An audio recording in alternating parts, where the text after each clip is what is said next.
नमस्कार दोस्तों, स्वागत है आपका हमारे चैनल में। इस वीडियो के अंदर अभी हम लोग लूसेंट सामान्य ज्ञान इससे रिलेटेड जो है इम्पोर्टेंट 40+ क्वेश्चन इस वीडियो में देखने वाले हैं, जो कि आपके आने वाले एग्जाम से railway group D, SSC, UP police, लेखपाल और आने वाले सभी प्रतियोगिता परीक्षा के लिए काफ़ी इम्पोर्टेंट है। तो दोस्तों, आप इस वीडियो को बहुत ध्यान से लास्ट तक देखिए। चैनल पर आया है तो चैनल को सब्सक्राइब कर बेल आइकन यानी जो घंटे का निशान है इसे ज़रूर सेंड कर दें, ठीक है। और ये टोटल जो 40+ क्वेश्चन है, आप इनमें से कितने क्वेश्चन सही कर पाते हैं अपना स्कोर कमेंट बॉक्स में ज़रूर बताएं। तो चलिए शुरू करते हैं। देखिए यहाँ पर हमारा पहला क्वेश्चन दिया गया है, दृश्यमान विकिरण की खोज किसने की थी। तो देखिए करेक्ट आंसर ऑप्शन सी हो जाएगा, आइजक न्यूटन ने। आपको याद रखना है, आइजक न्यूटन ने दृश्यमान विकिरण की खोज की थी। इसके अलावा यदि हम बात करें हेनरी बेकुरल की, तो देखिए हेनरी बेकुरल जो थे इन्होंने रेडियो सक्रियता की खोज की थी। हेनरी बेकुरल ने रेडियो सक्रियता की खोज की थी। विल्हेम रोंटजन की बात करें तो इन्होंने एक्स किरणों की खोज की थी। एक्स किरण की खोज किसने की थी? विल्हेम रोंटजन ने। सूक्ष्म या माइक्रो तरंगों की खोज किसने किया था? हर्ट्ज ने। सूक्ष्म या माइक्रो तरंगों की खोज किसने किया था? हर्ट्ज ने। और रक्त तरंगों की खोज किसने किया था? विलियम हर्शेल ने। विलियम हर्शेल ने और रक्त तरंग की खोज की थी। रेडियो तरंगों की बात करें तो इसकी खोज जो है मार्कोनी ने किया था। आपको याद रखना है, ये एग्जाम के लिए काफ़ी इंपॉर्टेंट है, यहाँ से क्वेश्चन पूछा ही जाता है। क्वेश्चन नंबर 2 है, निम्नलिखित में से कौन सी तंत्रिका तंत्र की मूलभूत संरचनात्मक एवं प्रक्रियात्मक इकाई है।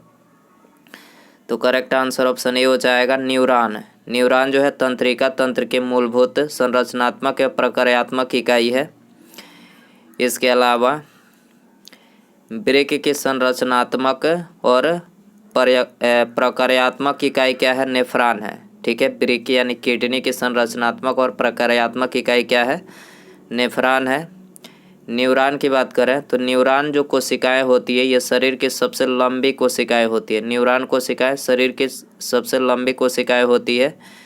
एक्सॉन की बात करें तो एक्सॉन जो है एक न्यूरॉन से दूसरे न्यूरॉन तक संदेश वाहक का कार्य करता है। एक्सॉन जो होता है एक न्यूरॉन से दूसरे न्यूरॉन तक जो है संदेश वाहक का कार्य करता है। क्वेश्चन नंबर 3 है, निम्नलिखित में से कौन सा डेस्कटॉप ऑपरेटिंग सिस्टम नहीं है। वेरी इंपॉर्टेंट क्वेश्चन है, ये कंप्यूटर का क्वेश्चन है। कौन सा डेस्कटॉप ऑपरेटिंग सिस्टम नहीं है? तो करेक्ट आंसर सी हो जाएगा, एंड्रॉयड जो है ये डेस्कटॉप ऑपरेटिंग सिस्टम नहीं है। बाकी तीनों लिनक्स, मैक और विंडोज तीनों क्या है? ये डेस्कटॉप ऑपरेटिंग सिस्टम है। एंड्रॉयड की बात करें तो एंड्रॉयड जो है टच स्क्रीन मोबाइल फ़ोन जैसे स्मार्टफोन, टैबलेट आदि के लिए जो है गूगल कंपनी के द्वारा विकसित की गई ऑपरेटिंग सिस्टम है, ठीक है। एंड्रॉयड जो है टच स्क्रीन मोबाइल फ़ोन जैसे स्मार्टफोन, टैबलेट आदि के लिए जो है गूगल कंपनी ने जो है विकसित एक ऑपरेटिंग सिस्टम है। गूगल कंपनी ने इसको विकसित किया है, ऑपरेटिंग सिस्टम है। एंड्रॉयड फ़ोन में इसका यूज किया जाता है। एंड्रॉयड ऑपरेटिंग सिस्टम के सभी संस्करणों के नाम जो है मीठा भोजन के नाम पर रखे गए हैं, जैसे कि कप केक, किटकैट, ओरियो आदि। ये सब क्या है? ये मीठा भोजन के नाम पर एंड्रॉयड ऑपरेटिंग सिस्टम के नाम संस्करण रखा गया है। कुछ ऑपरेटिंग सिस्टम के उदाहरण यहाँ पर हमने लिखे हैं जो एग्जाम में पूछा ही जाता है ऑपरेटिंग सिस्टम से क्वेश्चन। तो माइक्रोसॉफ्ट डॉस यानी MS डॉस जो है ये क्या है? ऑपरेटिंग सिस्टम है। एप्पल का मैक OS, माइक्रोसॉफ्ट विंडोज़ जिसमें Windows 95, 98, 2000 XP, Windows Vista, Windows 7 और विंडोज़ 10 ये माइक्रोसॉफ्ट विंडोज़ है। इसके अलावा Unix, Linux, Xenix, Google Chrome OS, Android OS जो कि मोबाइल फ़ोन के लिए है, सभी क्या है? ऑपरेटिंग सिस्टम है। क्वेश्चन नंबर 4 है, प्रकाश संश्लेषण प्रकाश की उपस्थिति में होता है। किस रंग के प्रकाश की रेंज प्रकाश संश्लेषण की दर को सबसे कम प्रभावित करता है? तो प्रकाश संश्लेषण की दर को सबसे कम जो है ये हरा रंग प्रभावित करता है, ठीक है। करेक्ट आंसर डी हो जाएगा। क्वेश्चन नंबर 5 है, कौन सा भारतीय उपग्रह समुद्र विज्ञान, तटीय और वायुमंडलीय अनुप्रयोगों के लिए डेटा एकत्र करता है? तो कौन सा है? तो ये है IRS-P4। IRS-P4 जो है ये ये समुद्र भारतीय उपग्रह समुद्र विज्ञान, तटीय और वायुमंडलीय अनुप्रयोगों के लिए जो है डेटा एकत्र करता है। संकर तिलहनों की बुआई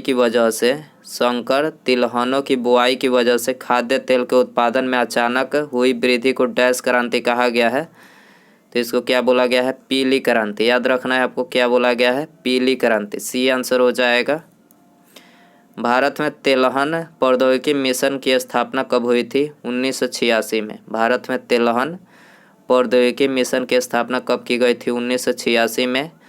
दलहनी फसलों के उत्पादन हेतु कोबाल्ट आवश्यक तत्व है। दलहनी फसलों के उत्पादन हेतु कोबाल्ट जो है आवश्यक तत्व है। भारतीय कृषि अनुसंधान की स्थापना लॉर्ड कर्जन के काल में 1905 पूसा, बिहार में हुई थी। भारतीय कृषि अनुसंधान परिषद की स्थापना 23 मई 1929 को की गई। इसका मुख्यालय कहाँ पर है? नई दिल्ली में इसका मुख्यालय है। सिक्किम जो है, सिक्किम पूर्ण जैविक खेती करने वाला भारत का पहला राज्य है। सिक्किम जो है पूर्ण जैविक खेती करने वाला भारत का पहला राज्य है। यहाँ पर हमने प्रमुख कृषि क्रांतियों के नाम लिखे हैं जो एग्जाम में यहाँ से क्वेश्चन पूछा ही जाता है। हरित क्रांति पूछा जाए किससे संबंधित है? खाद्यान्न उत्पादन से। श्वेत क्रांति दुग्ध उत्पादन से। भूरी क्रांति उर्वरक उत्पादन से। पीली क्रांति तिलहन उत्पादन से। गुलाबी क्रांति झींगा मछली उत्पादन से। रजत रेशा क्रांति कपास उत्पादन से। स्वर्ण रेशा क्रांति जूट उत्पादन से। सदाबहार क्रांति समग्र कृषि विकास से संबंधित है। क्वेश्चन नंबर 7 है, हाइड्रोपोनिक्स किस प्रकार के कृषि को संदर्भित करता है? हाइड्रोपोनिक्स किस प्रकार की कृषि को संदर्भित करता है? तो ये जिसमें पौधों को खनिज पोषकों के विलयन में बिना मिट्टी के उगाया जाता है, उसको क्या बोला जाता है? हाइड्रोपोनिक्स। जिसमें पौधों को खनिज पोषकों के विलयन में बिना मिट्टी के उगाया जाता है, हाइड्रोपोनिक्स कहलाता है। बी आंसर हो जाएगा।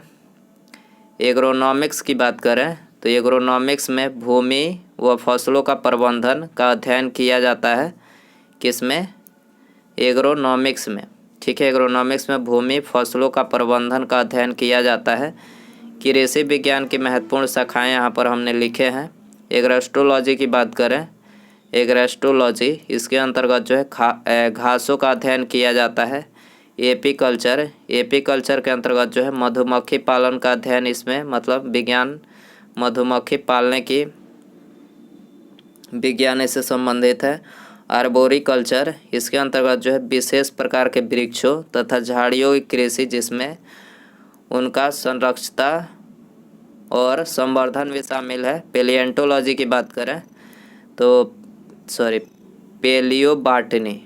पेलियोबाटनी की बात करें तो इसमें जो है पौधों जीवाश्मों के अध्ययन का विज्ञान है। फ्लोरिकल्चर इसके अंतर्गत व्यापारिक स्तर पर फूलों की कृषि की जाती है।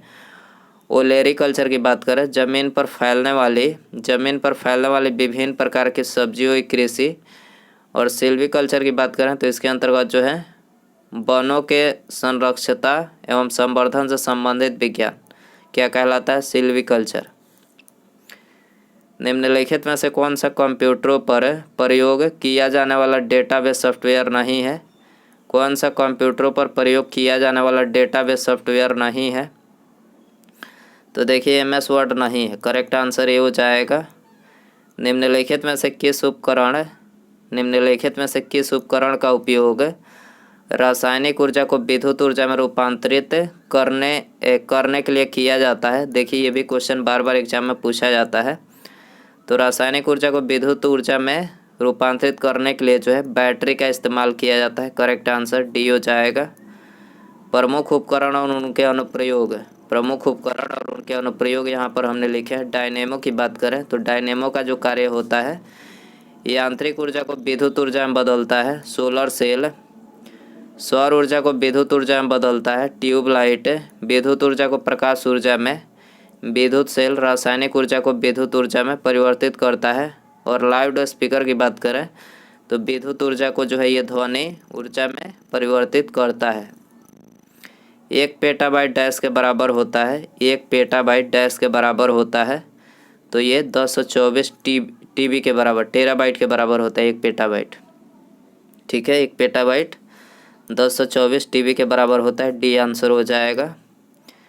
निम्नलिखित में से कौन सी ग्रीन हाउस गैस नहीं है? कौन सी ग्रीन हाउस गैस नहीं है? तो ऑक्सीजन जो है ग्रीन हाउस गैस नहीं है। हाइड्रोफ्लोरोकार्बन, कार्बन डाइऑक्साइड, मीथेन, तीनों क्या है? ग्रीन हाउस गैस है। डैश भारत सरकार द्वारा ईमेल, आउटबाउंड डायलिंग और एसएमएस संदेशों के माध्यम से भारतीय नागरिकों से संपर्क करने हेतु प्रयोग की जाने वाली इलेक्ट्रॉनिक प्रणाली है। तो जो इलेक्ट्रॉनिक प्रणाली है वो कौन सा है? ई संपर्क। क्या है? ई संपर्क है। बी आंसर हो जाएगा। एसएमएस की बात करें तो एसएमएस का पूर्ण रूप जो है हिंदी में इसको लघु संदेश सेवा, हिंदी में इसको लघु संदेश सेवा होता है इसका फुल फॉर्म।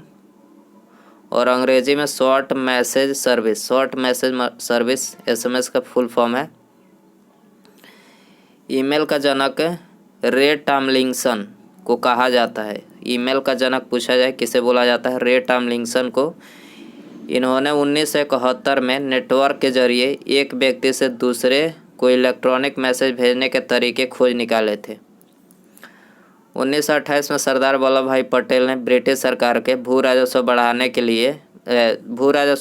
के निर्णय के विरुद्ध डैश में हुए किसान आंदोलन का नेतृत्व किया।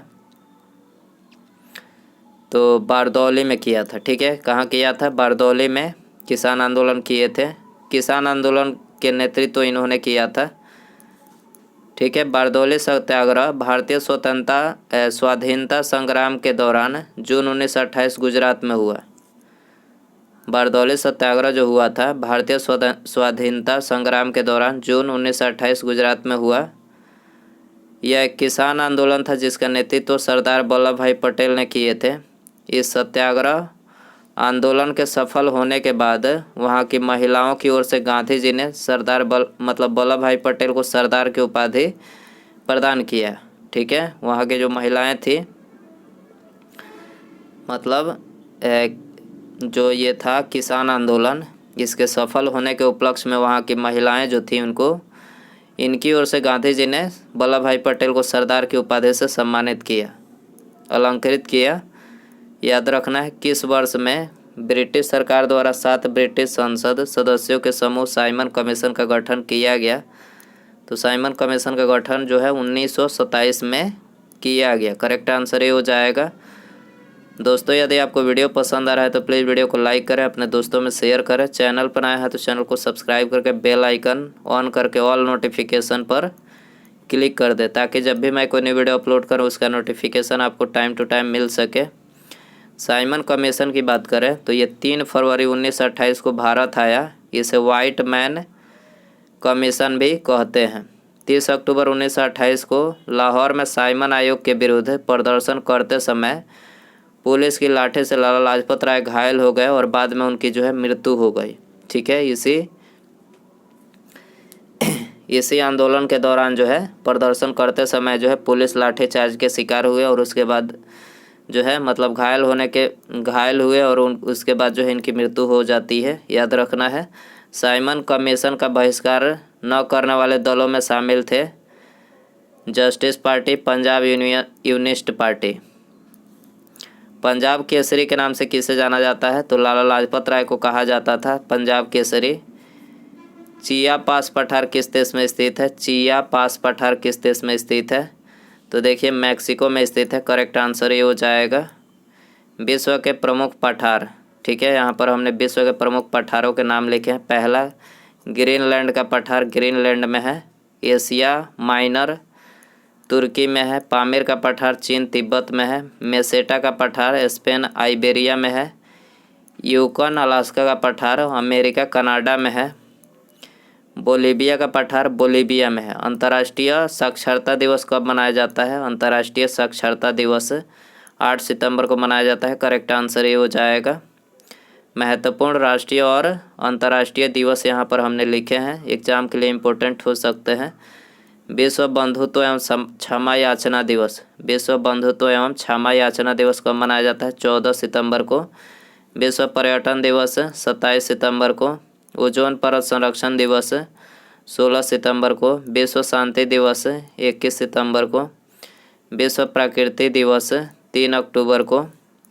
विश्व शिक्षक दिवस 5 अक्टूबर को। राष्ट्रीय शिक्षा दिवस 11 नवंबर को मनाया जाता है।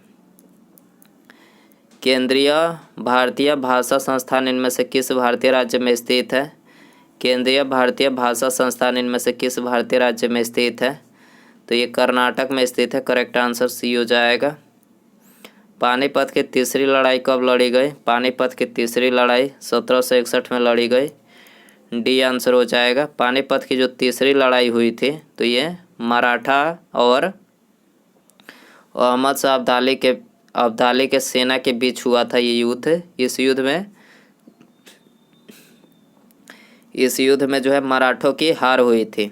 अहमद शाह अब्दाली की बात करें तो अहमद शाह अब्दाली का वास्तविक नाम क्या था? अहमद खां इसका वास्तविक नाम था। इन्होंने 8 बार भारत पर आक्रमण किया। पानीपत का प्रथम युद्ध कब हुआ था? तो देखिए पानीपत का जो पहला युद्ध हुआ था 21 अप्रैल 1526 में इब्राहिम लोदी एवं बाबर के मध्य हुआ था।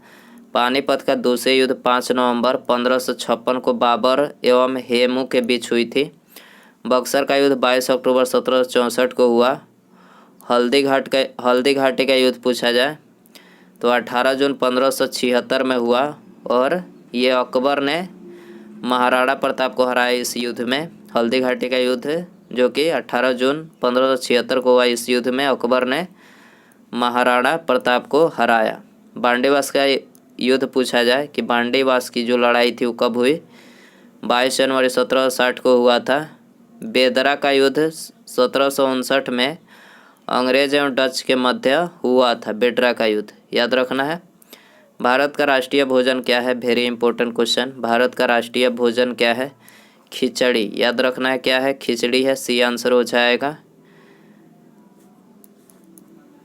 ग्रीष्मकालीन ओलंपिक 2024 का आयोजन किस शहर में किया जाएगा? ग्रीष्मकालीन ओलंपिक 2024 का आयोजन किस शहर में किया जाएगा? तो ये किया जाएगा पेरिस, फ्रांस में। याद रखना है। आंसर हो जाएगा डी। भारतीय संविधान के किस अनुच्छेद में यह निर्दिष्ट किया गया है कि राज्य ग्राम पंचायतों का संगठन करने के लिए कदम उठाएगा? तो कौन से अनुच्छेद में किया गया है? अनुच्छेद 40 में। याद रखना है। अनुच्छेद 40 में यह निर्दिष्ट किया गया है कि राज्य ग्राम पंचायतों के संगठन करने के लिए जो है कदम उठाएगा। सी आंसर हो जाएगा। 22 है। 1987 में किस संवैधानिक संशोधन अधिनियम के तहत गोवा की विधानसभा युक्त पूर्ण राज्य बनाया गया था और दमन और दीव को केंद्र शासित प्रदेश के रूप में गठित किया गया था? तो किस संवैधानिक संशोधन के अंतर्गत? तो ये 56वां। याद रखना है 56वां संविधान संशोधन के अंतर्गत। सी आंसर हो जाएगा। सड़क यातायात शिक्षा संस्थान भारत के किस शहर में स्थित है? सड़क यातायात शिक्षा संस्थान भारत के किस शहर में स्थित है? फैजाबाद में स्थित है। करेक्ट आंसर सी हो जाएगा। 24 है। मोहनजोदड़ो कहाँ स्थित है? मोहनजोदड़ो कहाँ स्थित है? तो देखिए ये सिंध में स्थित है। करेक्ट आंसर सी हो जाएगा।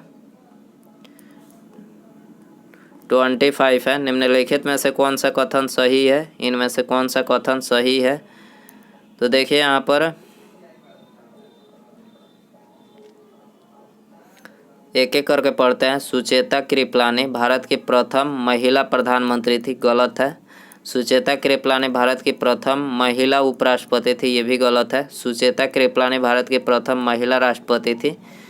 ये भी गलत है। और चौथा जो दिया गया, सुचेता कृपलानी किसी भारतीय राज्य की प्रथम महिला मुख्यमंत्री थी प्रथम। तो यहाँ पर ऑप्शन डी जो है ये करेक्ट है। याद रखना है क्या है? ऑप्शन डी करेक्ट है। ब्रह्मपुत्र उन प्रमुख नदियों में से एक है जो कई सहायक नदियों के साथ कई देशों में प्रवाहित होती है। निम्नलिखित में से कौन सी ब्रह्मपुत्र की सहायक नदी नहीं है? तो ब्रह्मपुत्र की सहायक नदी तमाशा नदी नहीं है। ठीक है, ऑप्शन डी करेक्ट हो जाएगा। मध्यकालीन भारत में वीर नरसिम्हा इनमें से किस राजवंश के शासक थे? तो वीर नरसिम्हा जो थे ये तुलु राजवंश के शासक थे। ठीक है, करेक्ट आंसर बी हो जाएगा।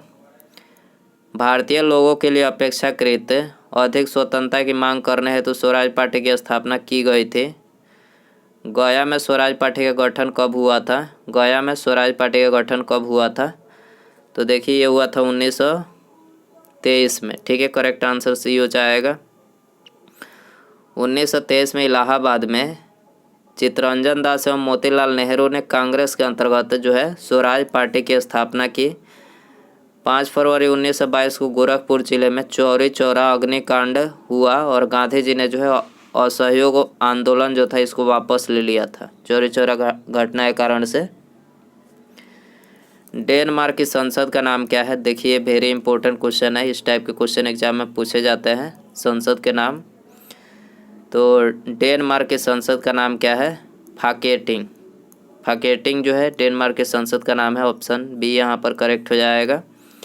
प्रमुख देश और उनके संसद के नाम यहाँ पर हमने लिखे हैं। पहला दिया गया है नॉर्वे, तो नॉर्वे के संसद का नाम है स्टोर्टिंग। ठीक है, स्टोर्टिंग नॉर्वे के संसद का नाम है। कनाडा, ब्रिटेन, ऑस्ट्रेलिया इसके संसद का नाम है पार्लियामेंट। तुर्की के संसद का नाम है grand national assembly. Switzerland federal assembly इसके संसद का नाम है। अफगानिस्तान के संसद का नाम है शूरा। मलेशिया के संसद का नाम है दीवान निगरा मलेशिया के संसद का नाम है। बांग्लादेश जातीय संसद। इजराइल के संसद का नाम है नेसेट। भारत का पहला परमाणु विस्फोट स्थल पोखरण किस राज्य में स्थित है? भारत का पहला परमाणु विस्फोट स्थल पोखरण किस राज्य में स्थित है? तो पोखरण जो है ये राजस्थान में स्थित है। करेक्ट आंसर ये हो जाएगा।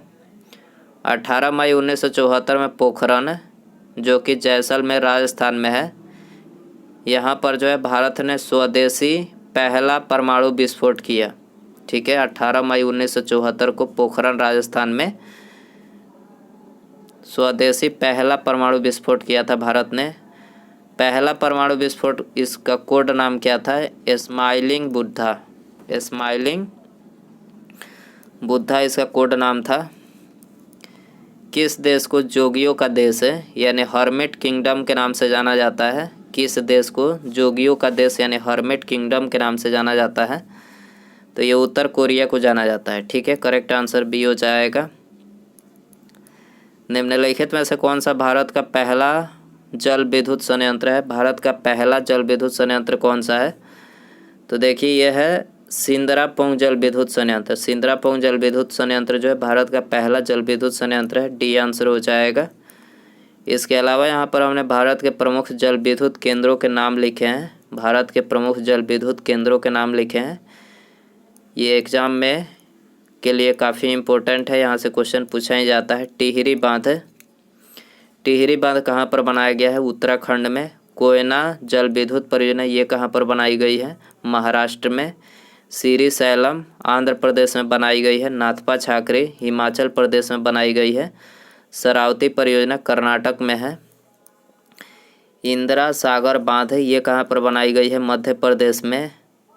रोंग टोंग हॉइडल पनबिजली संयंत्र हिमाचल प्रदेश में बनाई गई है। इडुक्की केरल में बनाई गई है। ऊपरी इंद्रावती उड़ीसा में बनाई गई है। तीस्ता बांध सिक्किम में बनाई गई है। इनमें से कौन सा सुधार आंदोलन वर्ष 1829 में लॉर्ड विलियम बेंटिक के कार्यकाल के दौरान हुआ था? तो ये हुआ था सती प्रथा पर प्रतिषेध लगाया गया था। ठीक है, सती प्रथा का अंत राजा राम मोहन राय के साथ लॉर्ड विलियम बेंटिक ने मिलकर इसको समाप्त किया। ठीक है, तो आंसर हो जाएगा डी 34 है। निम्नलिखित में से कौन सा बहुविखंडन प्रदर्शित करता है? कौन सा बहुविखंडन प्रदर्शित करता है? तो प्लाज्मोडियम प्रदर्शित करता है। करेक्ट आंसर डी हो जाएगा। 35 है।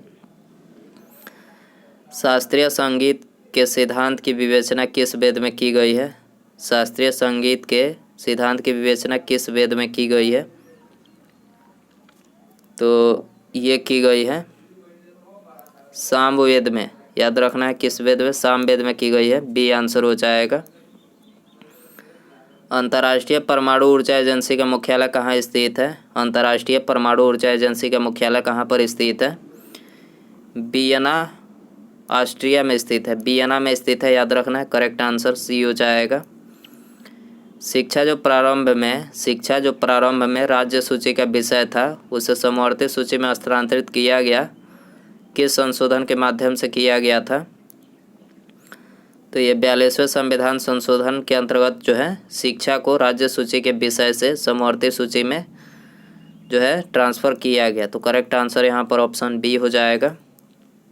वर्तमान में भारत में कितने राज्य और केंद्र शासित प्रदेश हैं? तो देखिए, आपको बता देना चाहूँगा कि आपके मन में 29 राज्य आ रहे होंगे, लेकिन अभी वर्तमान में 28 राज्य और 8 केंद्र शासित प्रदेश हैं। याद रखना है, वर्तमान में कितने राज्य हैं? 29 नहीं है, 28 राज्य और 8 केंद्र शासित प्रदेश हैं।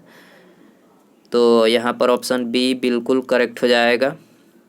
क्वेश्चन नंबर 39 है, कोयला का जलना कैसा परिवर्तन है? कोयला का जलना कैसा परिवर्तन है? तो देखिए, इसको जलना जो है रासायनिक परिवर्तन है। कोयला का जलना रासायनिक परिवर्तन है। करेक्ट आंसर बी हो जाएगा। एक तत्व की संयोजकता किस पर निर्भर करती है? एक तत्व की संयोजकता किस पर निर्भर करती है? तो एक परमाणु की सबसे बाहरी कक्षा में इलेक्ट्रॉनों की कुल संख्या पर, एक परमाणु की सबसे बाहरी कक्षा में इलेक्ट्रॉनों की कुल संख्या पर निर्भर करती है एक तत्व की संयोजकता। जनजाति और राज्य के निम्नलिखित युगों में से कौन सा सही सुमेलित नहीं है? तो आपको मिलान इसमें गलत बताना है, कौन सा मिलान गलत है। तो देखिए, पहला ही यहाँ पर गलत है। थारू जो है ये मध्य प्रदेश की जनजाति नहीं है। थारू की बात करें तो थारू जो जनजाति है ये नेपाल के तराई क्षेत्रों में पाई जाती है। थारू जनजाति कहाँ पाई जाती है? नेपाल के तराई क्षेत्रों में पाई जाती है। और भारत में पूछा जाए कि ये कहाँ पर पाई जाती है थारू जनजाति, तो भारत में उत्तराखंड, उत्तर प्रदेश और बिहार, ठीक है, इन 3 जगहों पर ये थारू जनजाति पाई जाती है। और बाकी ये तीनों करेक्ट हैं।